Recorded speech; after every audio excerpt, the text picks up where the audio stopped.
कल्याण डोंबिवलीत महायुतीची 100 पार तर शिवसेना भाजपकडून बॅनरबाजीने शक्तीप्रदर्शन करण्यात आले।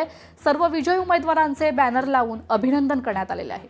कल्याण डोंबिवली महानगरपालिकेच्या निवडणुकीत महायुतीने दणदणीत यश मिळवत 100 पेक्षा अधिक जागा जिंकलेल्या आहेत। निकाल जाहीर होताच शिवसेना, शिंदे गट आणि भाजपकडून शहरात बॅनरबाजीला सुरुवात झाली आहे। चौकात शक्तीप्रदर्शन पाहायला मिळालेलं आहे। तर शिवसेना, शिंदे गटाकडून लावण्यात आलेल्या बॅनरवर स्वर्गीय बाळासाहेब ठाकरे, धर्मवीर आनंद दिघे, उपमुख्यमंत्री एकनाथ शिंदे आणि खासदार डॉक्टर श्रीकांत शिंदे यांचे फोटो झळकत आहेत। तर तसेच दिघे साहेबांचा ठाणे जिल्हा शिवसेनेचा बालेकिल्ला अशा आशयाचे बॅनर लक्ष वेधून घेत आहेत। तर दुसरीकडे भाजपकडून लावण्यात आलेल्या बॅनरवर प्रदेशाध्यक्ष आमदार रवींद्र चव्हाण यांचे फोटो असून गुलाल आपलाच, 24 तास 365 दिवस आपला माणूस आपला दादा अशा घोषवाक्यातून भाजपचा विजय अधोरेखित करण्यात आलेला आहे।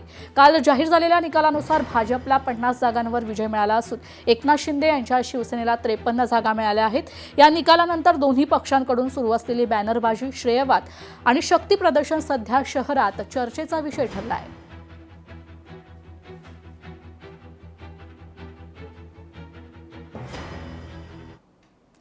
पंढरपूरचे श्री विठ्ठल रुक्मिणी मंदिर वडवे उत्पाद आणि सेवाधारी वर्गाच्या पासून शासनाच्या ताब्यात आलेल्याच्या घटनेला आज 12 वर्ष पूर्ण झाले।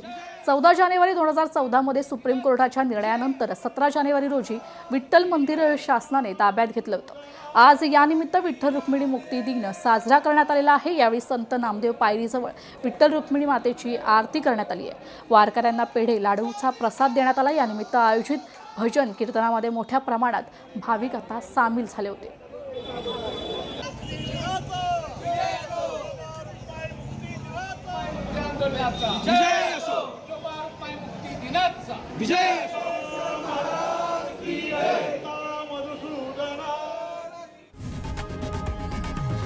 लोकशाही मराठी ऐका, पहा, जागरूक रहा।